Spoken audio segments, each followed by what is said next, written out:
for understanding stuff. And most of this stuff is like I think taught by sir in the whole semester. But like if you don't understand anything of it, you can ask me, and if I tell you a wrong answer, sir can tell us, or we can find the answer together. Because that's the better way of understanding stuff over here, rather than presenting stuff over here. 100% true. You cannot learn anything without making mistakes.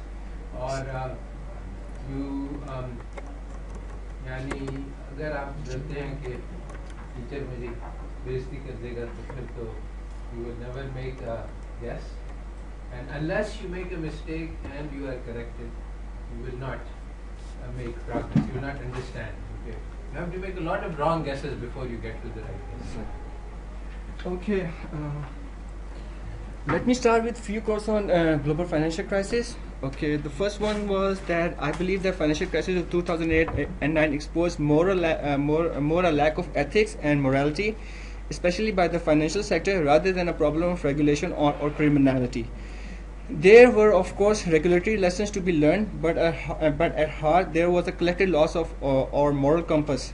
This was said by Paul Pullman, and during my presentation you're going to find this with few examples. The second one I think sir is going to like a lot is that if you look at mainstream economics, there are three things you will not find in a mainstream economic model: banks, debt, and money. How anybody can think they can analyze capital while leaving out banks, debt, and money is a bit to me like an ornithologist trying to work out how a bird flies while ignoring that the bird has wings. The third one, I like it a lot because it's simple and it's to the point. Here you can shoot the bad guys, a mercenary says in Baghdad. In America, we give them corporate bonuses. So these are all these. Yes, sir. Okay, I'm going to start. Okay, I'm going to start with the history of American consumerism. The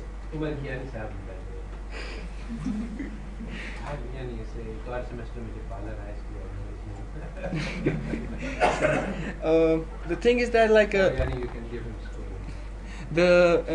sir already touched upon the Roaring Twenties, but I'm going to touch it in a different way. What happened in the Roaring 20s was that due to industrial revolution, there was a dramatic increase in supply of goods, and there was a rise in wages, which led to public demanding more luxury goods. Then this demand was incorporated as being necessity, and this removed the distinction between normal and luxury goods. Now the aim of the producer is always to have repeat customer, and for that they needed an item which could promote consumerism theory. Okay, what's consumerism theory? It states that a country which consumes large amounts of goods and services is better off economically. In order to promote this theory, the concept of American dream was advertised, which basically said that one can achieve his goals and aspirations in USA. Americans link the American dream with attainment of material wealth, and we can see it. We can see a lot of this stuff happening through movies and other stuff like Andrew Carnegie, J.P. Morgan, Rockefeller. They were all advertised being really successful because they made a lot of money in America. So what happens since the wealth of Americans has doubled in 1920 to 29, they could afford luxury goods, which was advertised as so the American society became an affluent society and finally to a consumer society. Affluent society was also like a book that sir told us to read from Galbraith, and that means a wealthy society. And what Galbraith said in the end was that due to American consumerism, conspicuous consumption occurred in America. All right.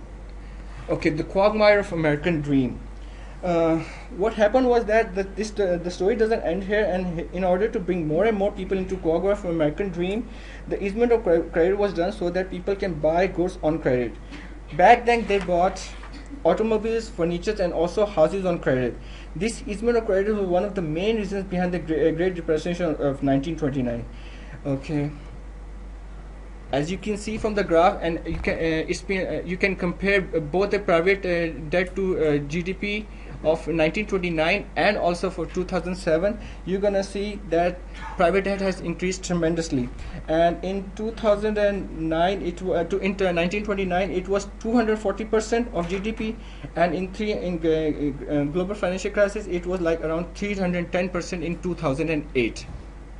So as sir was also telling that private debt was a very important factor for the financial crisis.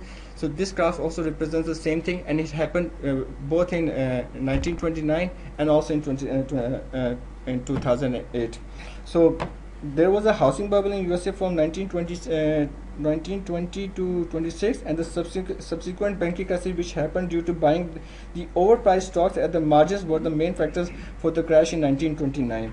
In 2007, history repeated itself, and the same thing happened, which led to a global financial crisis. Okay, now I'm gonna stop here. Then we all know like what happened. Like Glass-Steagall Act happened, Keynesian theories were followed, and everything. But now I'm gonna tell you about the contemporary America, the USA credit system, how it works. Okay, what happens is in America there's a system called the credit history. And what happens is that almost everyone in America takes a loan at one point in their lives. Either it is for buying furniture, buying a new car, or for education or something else, because everything is available on credit. This easement of credit gives incentives to a large number of potential borrowers to borrow who want to enhance their quality of life. Just like the 1920s, the thinking is the same, and to have more and more of goods, and this is the reason behind most of the household debt in America. Okay. The credit system assess the issuance of loan is based on credit history, which shows that the credit score of a person. Credit score in the United States is the number representing the credit worthiness of a person, like the likelihood the person will pay his or her debt. Lenders such as banks and credit card companies use credit scores to evaluate the potential risk posed by the lending money by their clients. This credit history is created by buying goods and services on credit, and after one has paid out the loan, then the credit score goes up. A person with a good credit history or credit score then has access to more borrowing at favorable rates.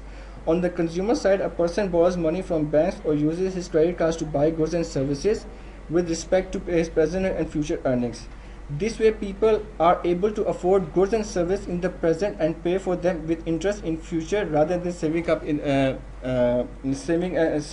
buying it in the future.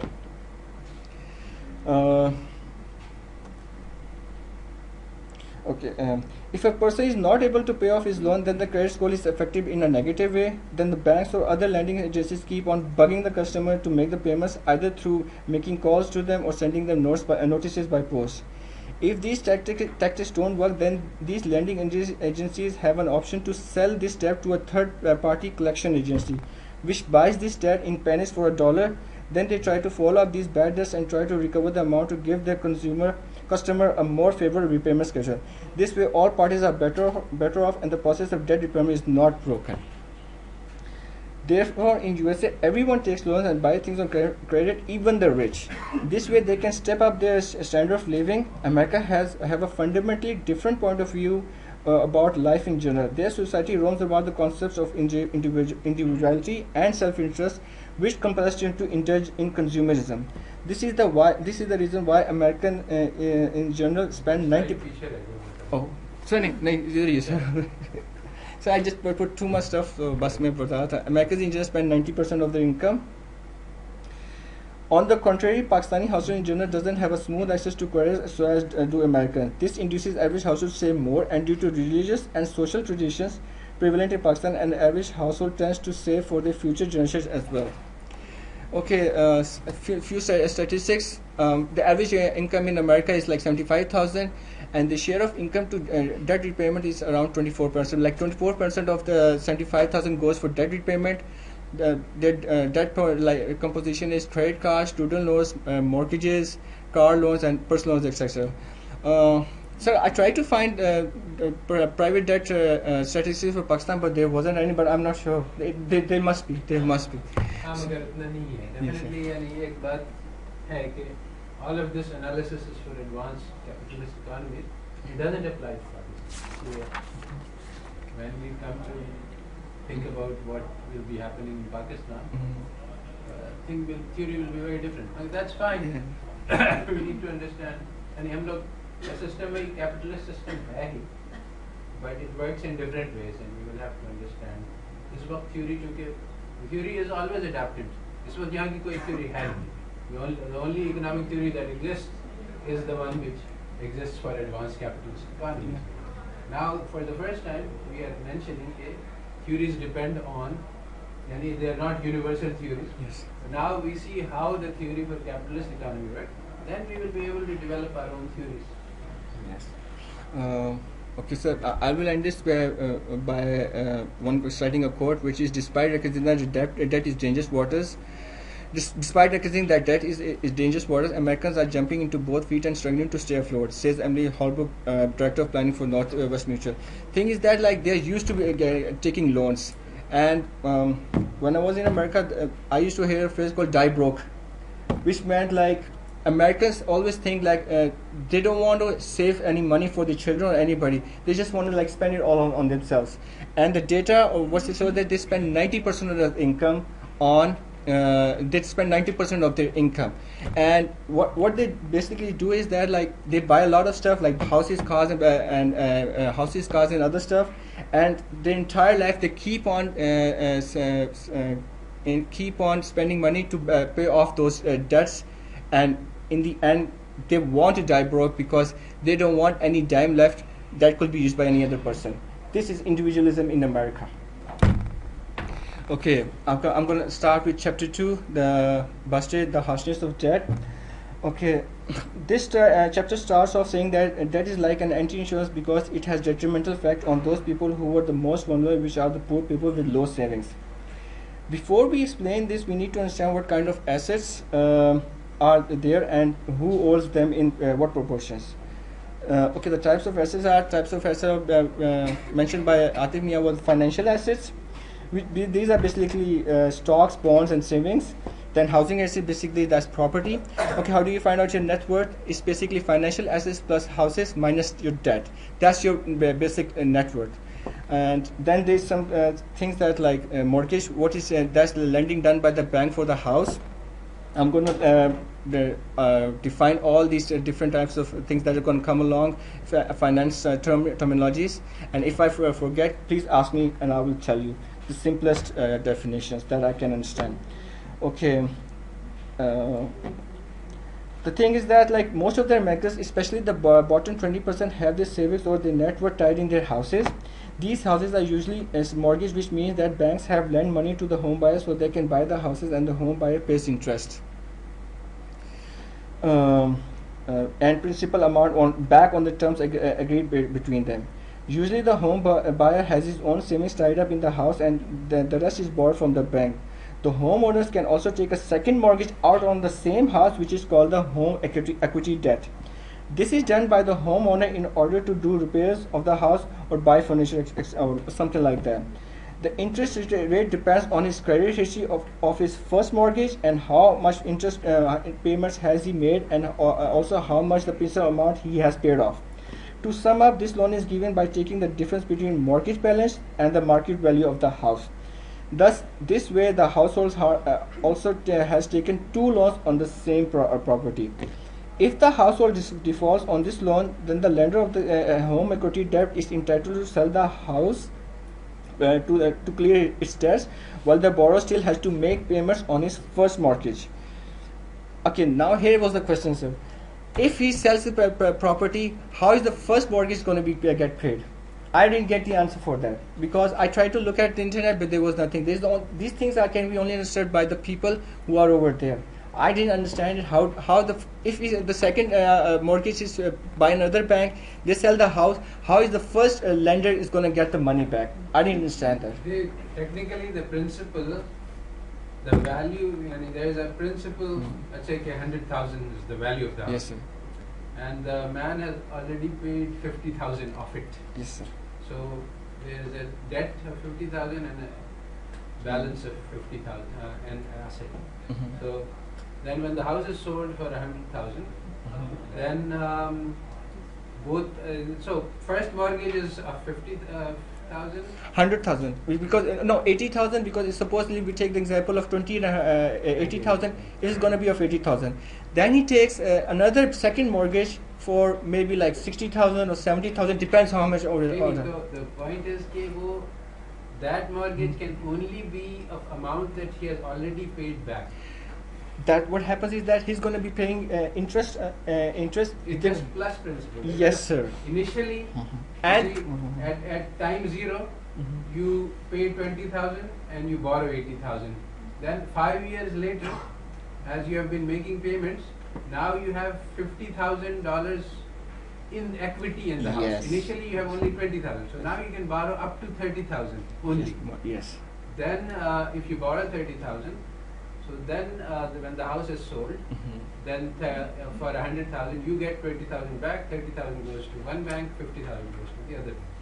This is how it's supposed to be. Yes, fine. Okay.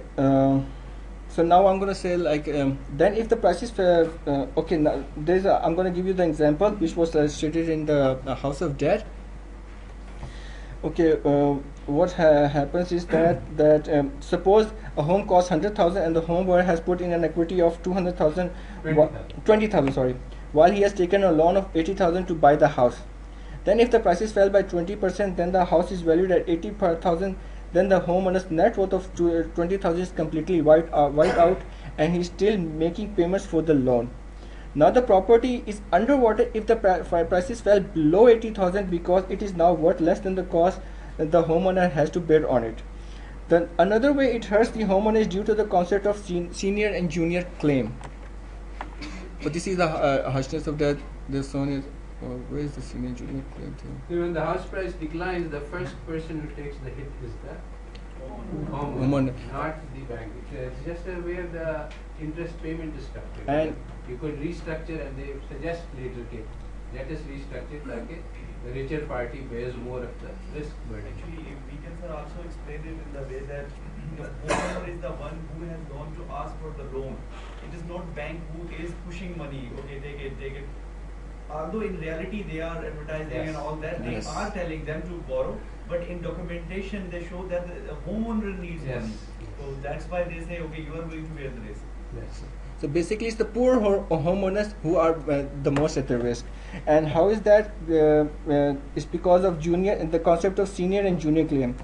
This concept states simply that if a homeowner, like in the example, defaults, then the party which has the biggest stake in the property, like the bank, has a senior claim and has to be paid first, while the homeowner, which has a junior claim and will be paid from the sale of the property after the senior claim is taken care of. This is detrimental to homeowners with junior claim, which are most of the homeowners in USA, and in our example, he is left with nothing.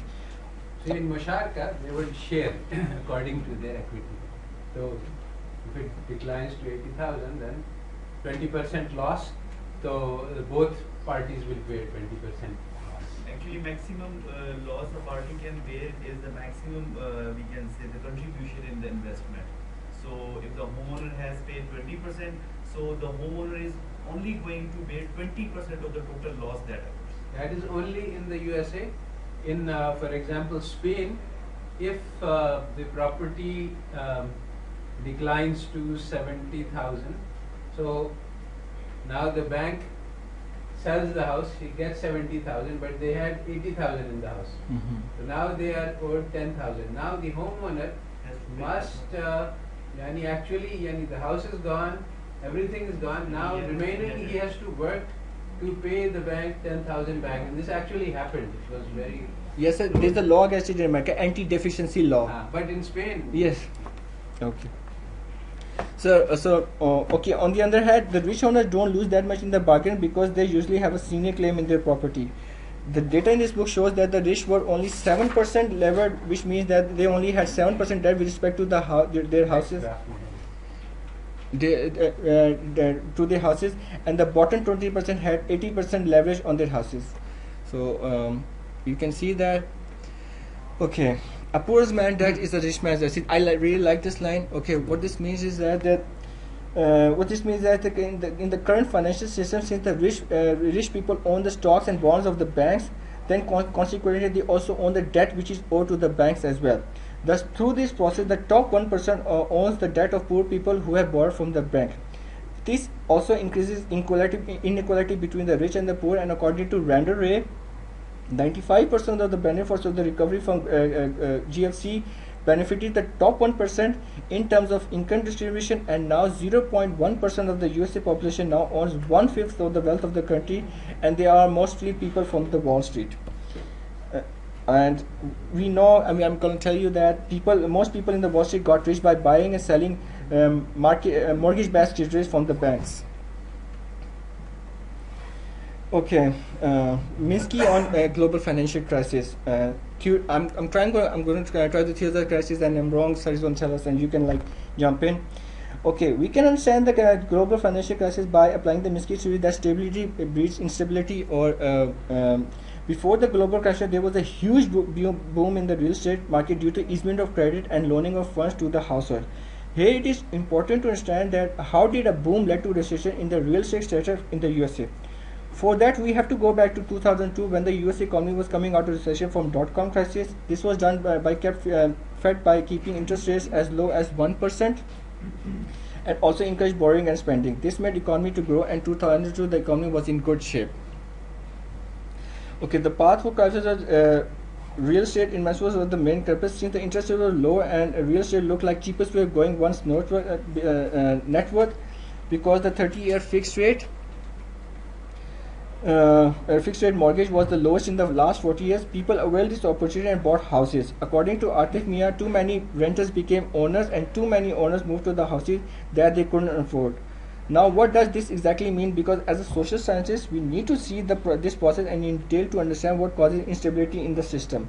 What I think means by this statement, and in my opinion, is that many people with bad credit history were given loan and they were called subprime mortgages. Secondly, more people were enticed by teaser rates, which ensured that they had to pay a very low interest rate for the first 1 or 2 years, and then these rates will increase dramatically after 3 to 5 or 7 years. Thus, easement of credit induced risky investment in risk-based, which bound to default. I don't know, sir has mentioned these balloon mortgages and payments in his lectures. Okay. Basically, this is referring, this can be understood in terms of the Minsky framework. Loan can be 3 types of loans. You can pay back the hedge, interest and principal. So, risky, too many means basically, if everything continues as usual, you can pay back the interest and principal. But if you a speculative loan is when if prices increase, you will be able to pay back. So too many means basically, in view of the risks at that time, the people should not have bought. Okay, so I think we should be talking about is the hedge borrowing and then the Ponzi borrowing, and there was the middle another one. Initially, due to the price hike in real estate and decrease in demand of real estate. Initially, due to increased demand for the real estate, the prices of real estate also increased. Now the banks, households and investment banks thought, just like in the Great Depression, that the prices will rise forever. On the contrary, this didn't happen, and in 2006 the selling of new homes stalled, and this made the prices of houses to decrease. As stated by Atimir, that when the prices began to fall, the homeowners' equity got wiped out. Secondly, the people with subprime mortgages were now unable to meet the interest requirements after the teaser initial rate period was over. This caused default, and the real estate sector came crashing down. Okay, Minsky's Ponzi finance, which destabilized the system. Minsky, due to his close association with Wall Street, knew all this, and Renderer had talked about the disastrous effect of taking more risk in boom period. This was done by lending to people with low credit scores and start balloon payments or mortgages in which the borrower doesn't have to pay that much in the beginning, but a huge lump sum is due at maturity. Thus, due to teaser interest rates, people did Ponzi finances because people bought houses so they can sell them for profit, or that's Ponzi finance, or were hopeful that they could refinance it due to higher prices in the future, or they were hopeful that they will have cash flow in the future to make payments in the future. However, this didn't happen, and the earnings were not even enough to make the interest payments, and optimism gave it to pessimism, and market came crashing down. Okay, the role of financial sector in global financial crisis. So I took a lot of time, so this is really difficult. So I don't know if I'm right or wrong, just let us know. Okay, the thing is that I'm going to try to show you how banks, because after the Glass-Steagall Act, banks could invest and speculate how they made money by mortgages. Okay, the role of this financial is very important to understand the GFC crisis, because they are the ones who actually created the real estate bubble. So this is what happened. First, bank lended money to the home buyers and got mortgages. Then they bundled these mortgages and bundled them up in mortgage-based securities and sold them to investors in the secondary market. This was done through the investment bankers. Now the banks saw that they were making more money in mortgage-backed securities or MBS than in mortgages, so they relaxed their requirements, and this was the start of subprime mortgages. Now the banks had a problem, which was that they also had these big hedge funds and pension funds who wanted securities for different intentions. An example can be given. Initially, there was simple mortgage business. Bank lends to somebody. Then the mortgage itself, this was a piece of paper. This was securitized. These started trading.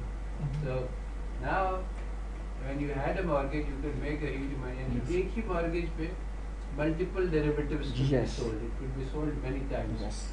So mortgage was a very valuable asset. Yes. कहीं से भी उठा के ले आओ, किसी को भी कोई लोन दे दो. Yes. Once you have the piece of paper, you can sell it for a high Yes. price. So The banks were selling it for the high prices. Yes. Using them as a security. The banks would make a mortgage and then simply sell it.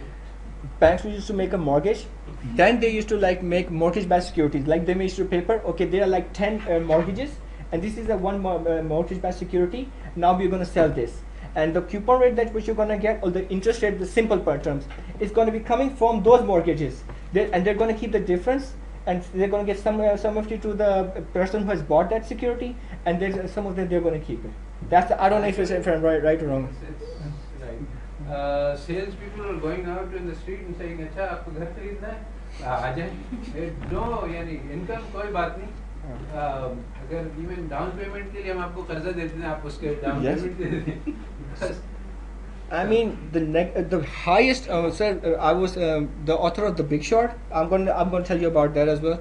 He said that negative amortized mortgages, which means even if you can't make your interest payment, it's going to keep on piling up. That was the bottom, scraping the bottom of the barrel. That's the term he's using in his interview. Meaning, this is the height of lending. They don't want anything from you. You just come and show your face, and they're going to lend it to you. And okay, the example I'm going to give you about the hedge funds and the pension funds who had different intentions of buying this market-based security was that suppose the pension funds wanted securities with less risk, and the bank can pay a low interest rate or coupon rate on it. On the other hand, hedge funds might want a more risky security with a high coupon rate. So what they did was that the banks made tranches, which is in French a slice or a portion, and bundled these market-based securities and made collateral debt obligations.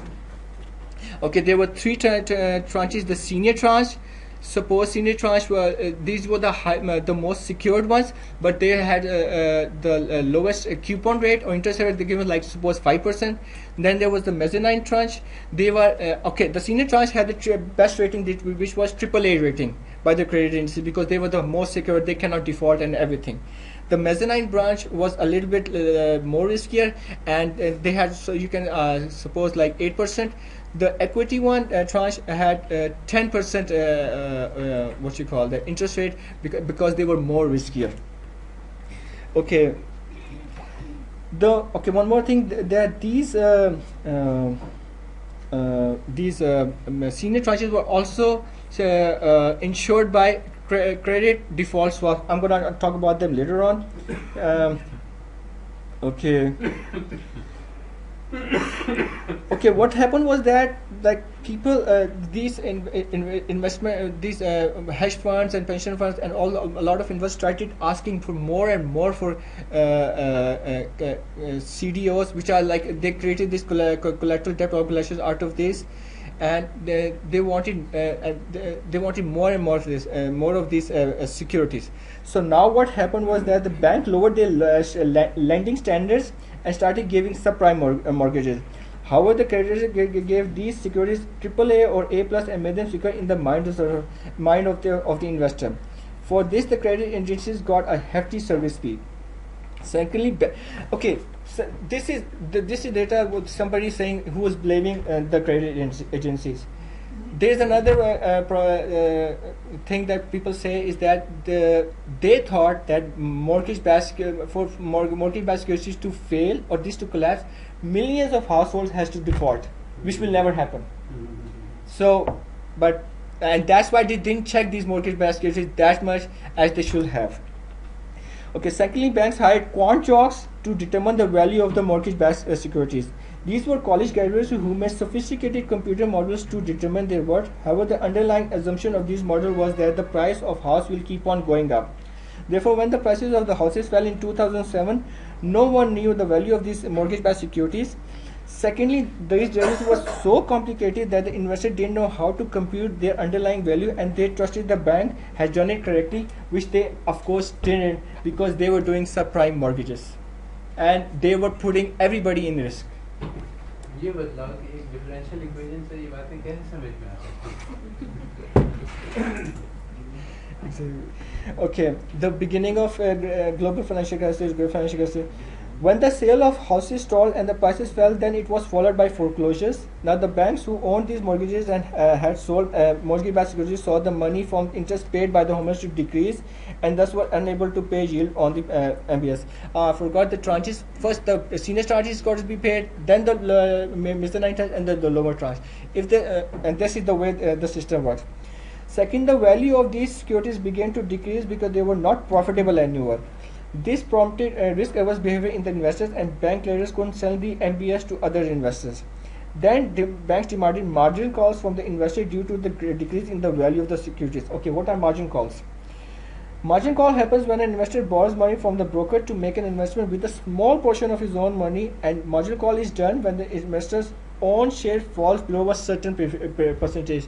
That's the percentage that the bank determines, like it's 25% of you should have 25% of your money, and the rest we're going to give you for you to buy securities or bet on securities or whatever you want to call it. Okay, thus the bank did marginal call because due to the devalue of securities and the equity of investors also decreased. This prompted the investor to sell their other bonds and stock to raise money, and this further aggravated the problem, and there was more selling than buying in the Wall Street, and this was the beginning of the crisis. Margin call sir हमने discuss भी किया था जब stock exchange market में particularly होता है आपने मैं तो समझ में आएगी So he's asking other people. Yes. I've explained. But I mean, if there's a problem, I can. Margin call is an important Yes, part of the I can say. story. I can show it to you with an example, which shows clearly how the margin call works. Later on. Yes, sir. Okay. Now the banks knew that the lending was not profitable and more risky, so they stopped lending, especially to other banks and financial institutions. This was the IBOR rate, as well as on the other side, these MBS and their derivatives were losing their face value. These derivatives were held by many hedge and pension funds and other international financial institutions. They thought since these derivatives were insured by credit default swaps, they will be secured. However, American International Group gave those credit default swaps and made billions at the time of impending crisis, made billions out of it, but at the time of impending crisis, they were not able to pay for the swaps. They went under and they had to be bailed out by the government with the staggering amount of $180 billion. Okay. Okay, I will tell you about the credit default swaps. What sorry, I didn't mention it. Credit default swaps is basically insurance that you buy. Suppose you are the lender and you don't think the borrower can pay it. So you go to another third party and you tell him that I want insurance that if he doesn't pay, you're going to pay me. And for that you pay premium. These are called credit default swaps. The best way was, with an example, was given by the author of The Big Short. That's a movie that I'm going to tell you to watch, or at least read the synopsis of it. He said that he went, there was this guy called Michael Burry, and he gave an example. He went to them that I think this house is going to be on fire, you should give me fire insurance. That's how he bought mortgage-based securities. He told them, I think mortgage-based securities are going to go down, give me insurance. That's how he bet against it. And so it's maybe brought time. This took me a lot of time to see how he shot the market. That's I'm going to tell you later on as well. Okay, people who saw the global financial crisis coming. First one of them, Raghuram Rajan. So I wrote the forest because I thought people who saw it, the whole thing, the big picture, I thought who are the people who saw that? And I thought that was Raghuram Ranjan. And he was an economist in IMF, and he warned Greenspan in an event held in 2005 to honor Greenspan and he presented a paper titled "Has Financial Development Made the World Riskier?" Basically, what Ranjan was doing was that he was writing a paper in honor of Greenspan, saying how he made the world safer. But as he saw the data and everything, he found that Greenspan's policies was deregulation and everything made the world actually riskier. And the crux of his paper was that the system generated huge incentives and bonuses for people working in the banks for short-term profits, but no penalties for long-term losses. What this means was that the creation of risky credit default swaps and MBS made the financial market risky, and these complex, although very profitable, could crash the market. His paper was thought to be misguided, and he was called a Luddite, which is a person who is opposed to new way of doing things. However, he proved Alan Greenspan wrong, and Alan himself confessed that his policies were wrong in front of a congressional hearing. Okay, the second person is Michael Burry, and I thought of him as a tree, because in a micro level, he found out how this whole system is going to crash down. Basically, Michael Burry was a hedge fund manager of Sion Capital, and he also predicted the great financial crisis 3 years before the crisis. Through his analysis of mortgage lending practices in 2003 and 4, he correctly forecasted that the real estate bubble was collapsed as early as 2007. Burry's research on the values of residential real estate convinced him that subprime mortgages, especially those with teaser rates and the bonds based on these mortgages, would begin losing value when the original rates were replaced by much higher rates, often in as little as 2 years initiation. This question led Barry to short the market by persuading Goldman Sachs and other investment firms to sell him credit default swaps against subprime deals he saw vulnerable. This analysis proved correct, and Barry profited accordingly. The term short the market, okay, this is very important because Sir taught us what a short the market means. What Sir told us was that short the market is that you borrow, when you think that some securities are going to lose value in the future, you borrow securities or money from the bank, or you borrow securities from the bank, then you sell them instantly. And when the prices fell, you buy them again and then give them securities back to the bank. That's shorting the market. This doesn't actually happen by Michael Burry. What this means over here, he said, okay, I think mortgage-backed securities value is going to go down. What you do is, I'm going to give you, I think it was an $8.3 billion bet that he put on it. How did he do that? He said, give me credit default swaps on it. If the value goes down, you're going to pay me for it. And for that, what happened? He was also paying a premium to the premium to this financial institution like Goldman Sachs, Deutsche Bank, and other ones for this. And when they finally went down, they made a huge profit. He himself made $100 million profit out of it. This was how he short the market. So in essence, the short the market was what means is that you know that the value of the thing is going to go down, and you try to make profit out of it. And this is how you bet against the market. That's what I think happened. Okay. Does this betting actually is the reason which made the No. He found holes in the problems in the financial system. He found subprime mortgages and people with teaser interest rates who are going to default. And oh, sir. Yes, sir. So okay, so I'm going to jump to conclusion. So he just found faults in the financial system, and he took benefit of it. Simple as that. That's the main thing what he did. Okay, in conclusion, I will say that it occurred because too much greed by the banks and the lack of oversight by the regulatory bodies in USA. Banks did subprime lending and negative amortized mortgages, and the credit agency like S&P and Moody's didn't do their job well and gave high ratings to securities with subprime mortgages. This caused which is financial institution and real estate to collapse and GFC to occur. Minsky was right by stating that the stability is destabilizing because nobody foresaw that MBS will collapse, and due to easement of credit, people with low credit score took loans which they couldn't pay. Banks happily kept on lending more because now they could sell these mortgages to the secondary market as MBS, and since they were making so much money by selling these MBS, they didn't even care if the household paid back their debt because the burden of debt was transferred to the institution and individuals other than banks. This made the system very fragile, and when subprime mortgage holder defaulted, it destabilized the system and it crashed.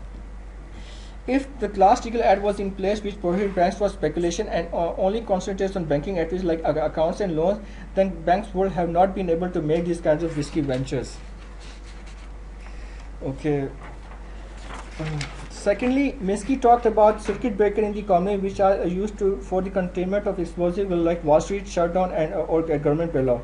This was what was done in GFC, where the government bailed out financiers and said that they were too big to fail. However, Minsky opposed the too big to fail thinking and said that small to medium local banks should be promoted. With the bail money, the financial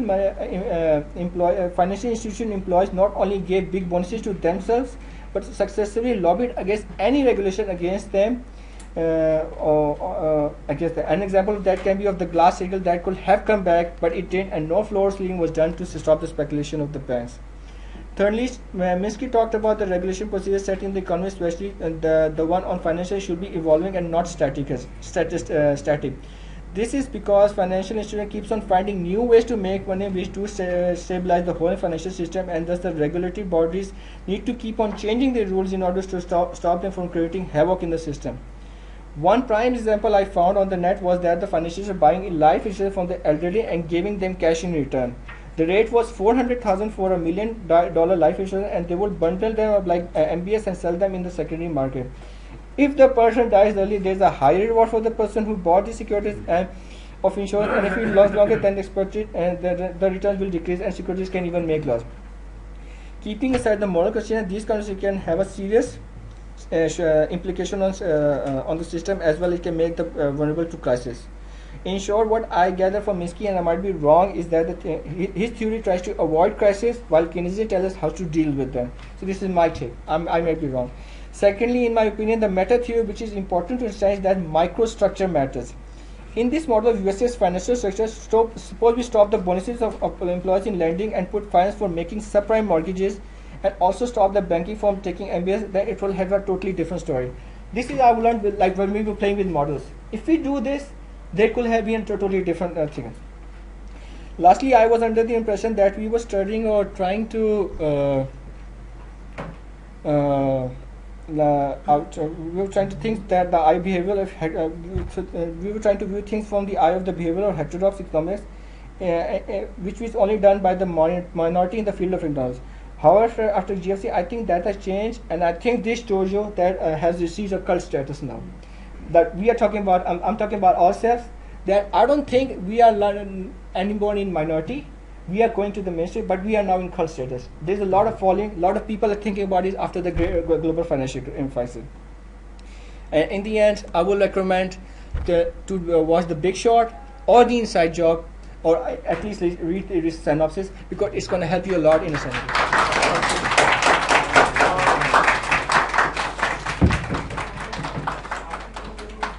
एक चीज़ मैं इसमें highlight करना चाहता हूँ, और वो ये है कि इसने तज़किरा किया था क्वांट्स का, people who made calculations. Also there is the big data people, the people who think that by analyzing all the data and huge amounts of it you can make predictions. You cannot, because the system behavior is evolving. इसलिए actually that's a huge problem, क्योंकि people trust big data कि हमारे सारा data analyze कर दिया and we did very sophisticated analysis and we have come up with this prediction, but the underlying assumption that the system will remain the same is the basis of all forecasting. Econometrics में भी तो वो जो system itself is changing, as you पहले तो आप mortgages दे रहे थे सही से, बाद में you started making those looser and looser and looser and introducing more risk, but this is not going to show in the data. So that's the problem. वो जो credit rating, everybody is making money, so they start relaxing standards and cheating and lying, and this part is not reflected in the data, and so the risks which you are calculating on the basis of history are not the same as the risks which are going to be in the future. ये एक बहुत बड़ा problem है, and very few people understand it, and people are so amazed and impressed with big data के बस इससे हमारे सारे मसले हल हो जाएंगे, and in fact it's going to make the problem worse. All right. Michael Burry ने बात की थी कि when you buy security, they give you a prospectus. हाँ. By just reading that prospectus,